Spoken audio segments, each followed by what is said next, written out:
Hello Capricorn friends, I'm Annie Botticelli and welcome to my video Capricorn November 2020 Astrology Must Knows. This month is a game changer as it relates to 2020. There are so many factors as to why that is true, and I'm going to go through them piece by piece and help you see how this may affect you as a Capricorn.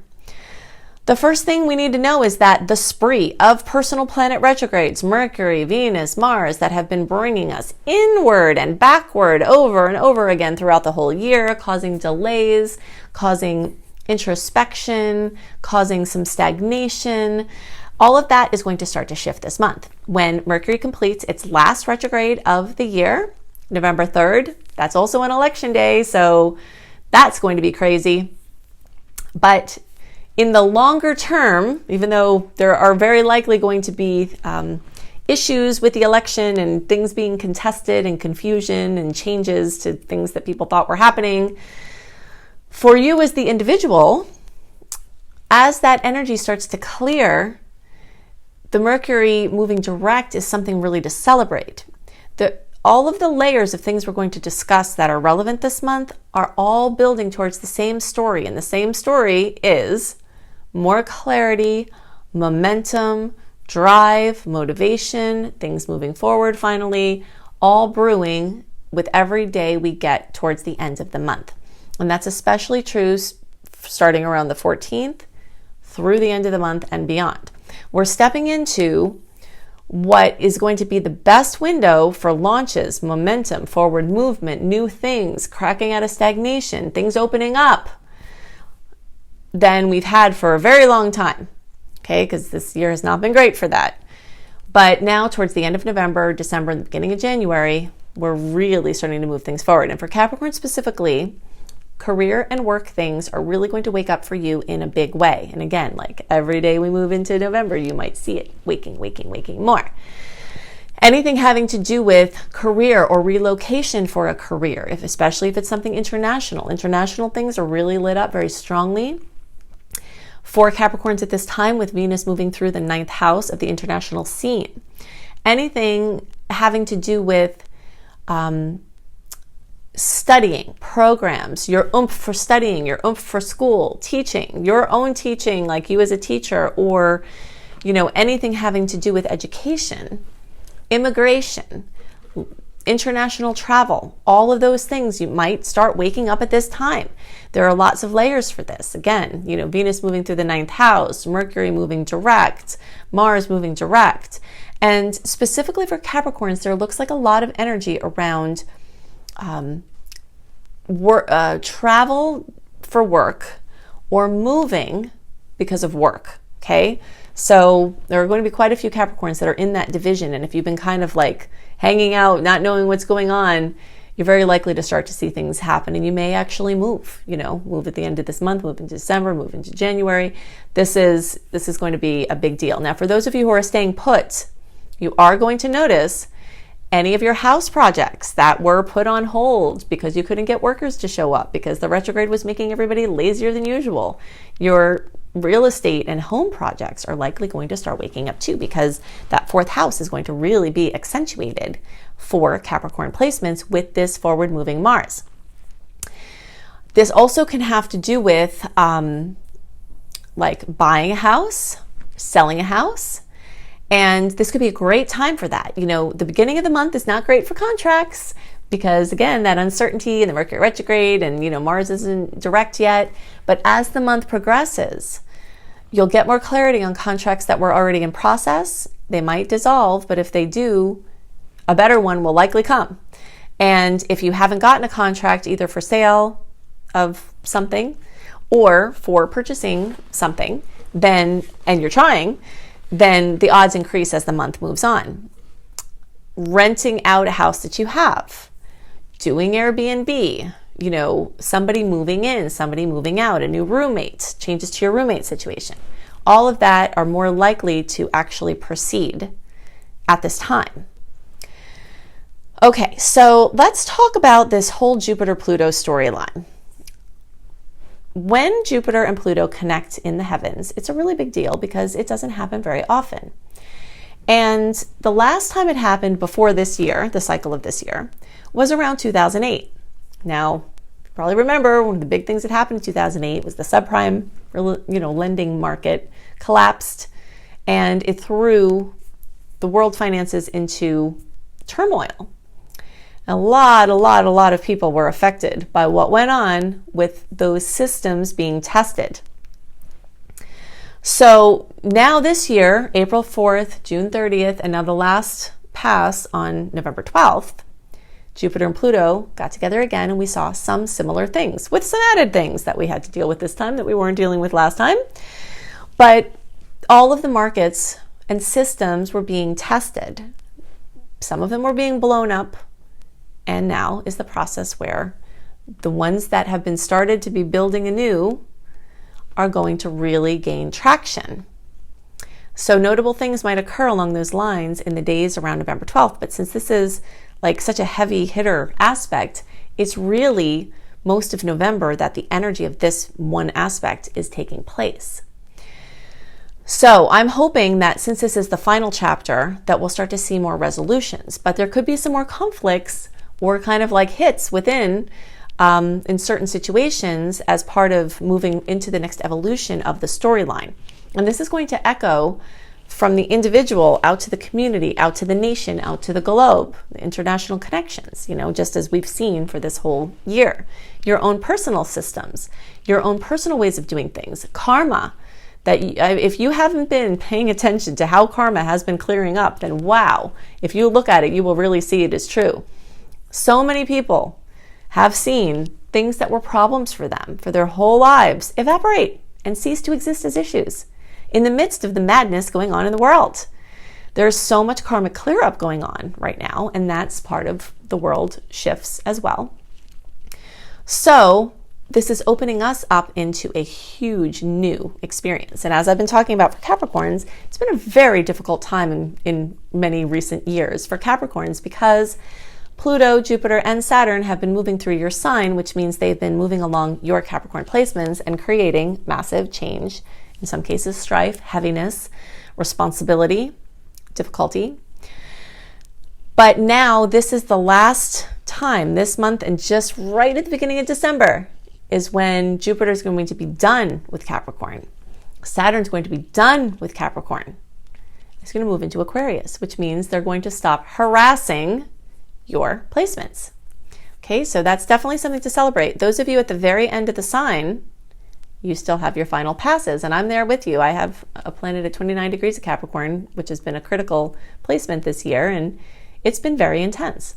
But the intensity doesn't only have to be negative, it can also be positive, and the more you look for it, the more you will see it. So that's a big storyline that's wrapping up here. Neptune is also going direct on November 26th, and this is another factor in that clarity returning, okay? So between Mercury going direct, Mars going direct, and Neptune going direct, the clarity is really returning, and it's going to be time to make some decisions. Now, if you do have to make a decision, and it is likely that you will, because that's just the nature of what's going on right now, I would wait, if you can, towards the end of the month, because new information is going to come in. So new, in fact, that it might make you scrap the options you were choosing between for a third option that you might not have even been considering. And that's because the eclipse is happening on November 30th. I saved this for last because it's happening last, time-wise.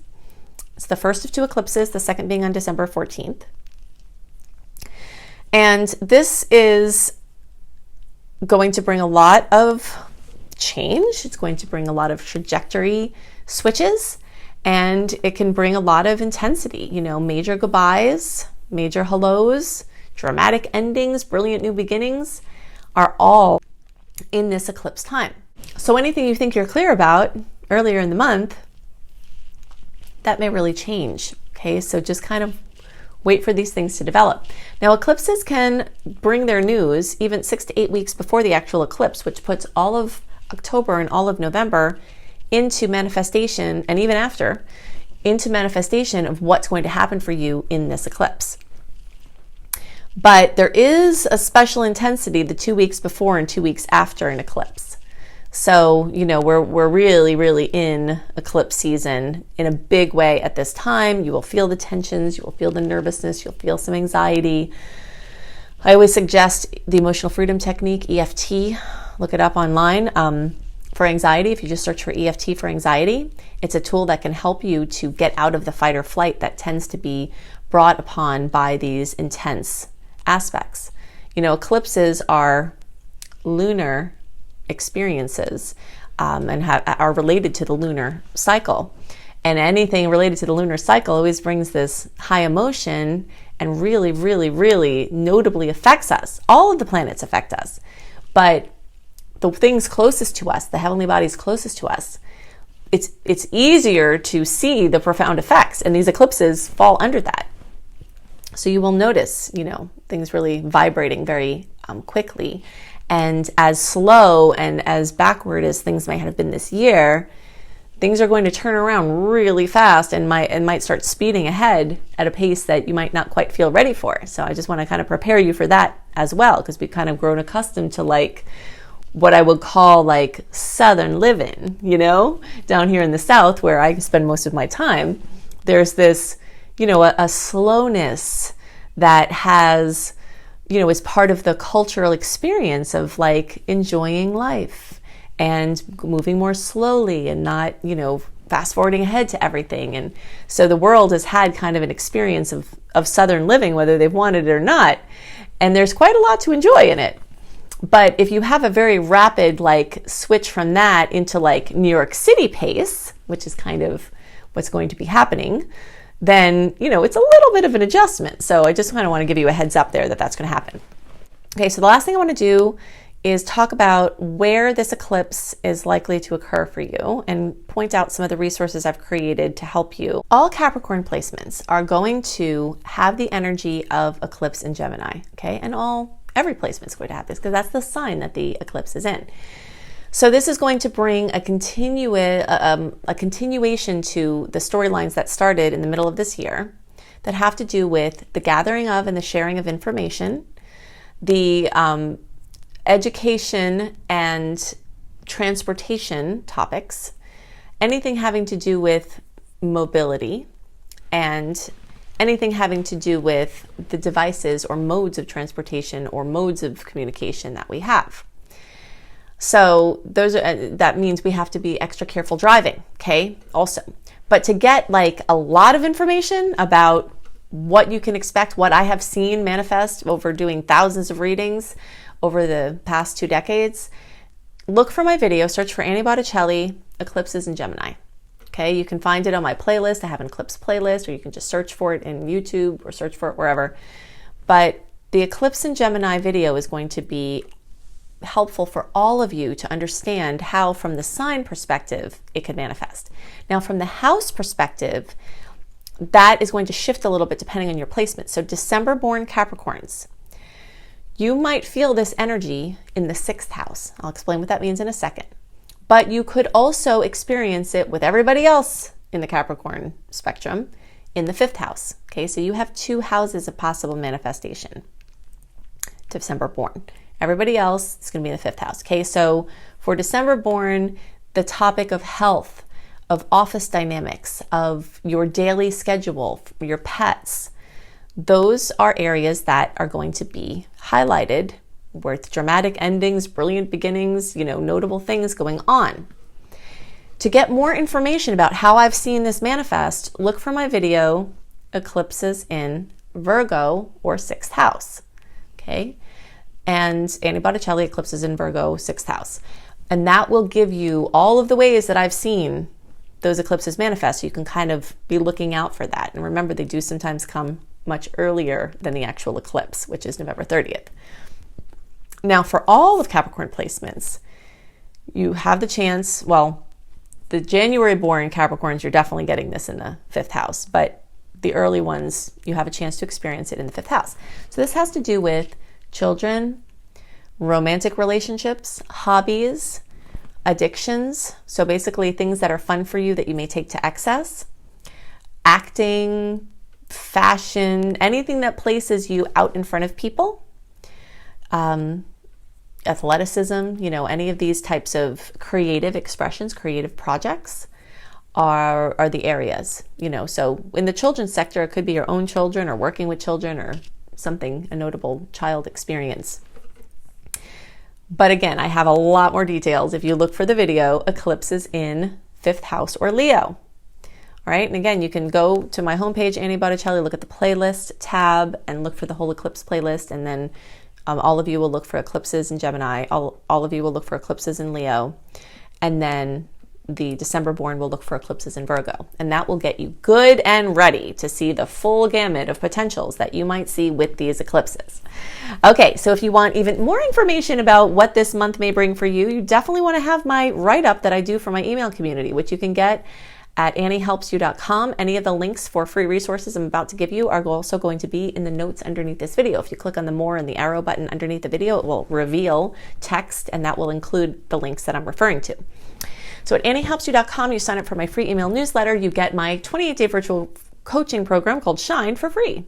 You also get my write-up of the sweet dates, the salty dates, all the aspects, what you can expect from them, the general write-up of what's going on in the month in a written form, delivered to your inbox 1 month early.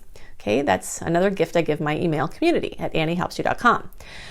You can get written horoscopes by me that are super simple, not technical the way that I go into detail in the videos, but still give you a nice written summary of what you can expect them in this month, sometimes talking about some different things even than I cover. And you can see that at cozybysweetstarlight.com. All my stuff is always up a month early so that you can have it for your planning purposes, looking ahead. I also have lots of other beautiful vlogs on that site. It's a beautiful site to peruse through, so definitely check out cozybysweetstarlight.com. If you want to see my free courses, you can go to LUMLife, L-U-M-E, life.com. That's my school, Luminous Life Multiversity. I have 3 free courses, including one called Unleash Your Money Magnet, and I also have my paid courses there. Most of the work that I do and most of the time that I spend is on free resources. I create hundreds of videos, hundreds of blogs every year, and other free things, courses.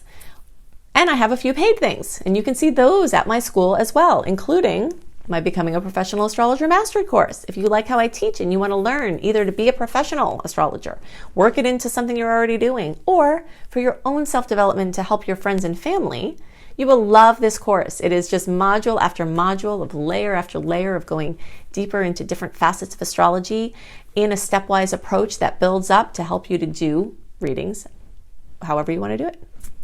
So, one more thing I want to mention is my new book, Planetology, How to Align with the Natural Rhythms of the Universe.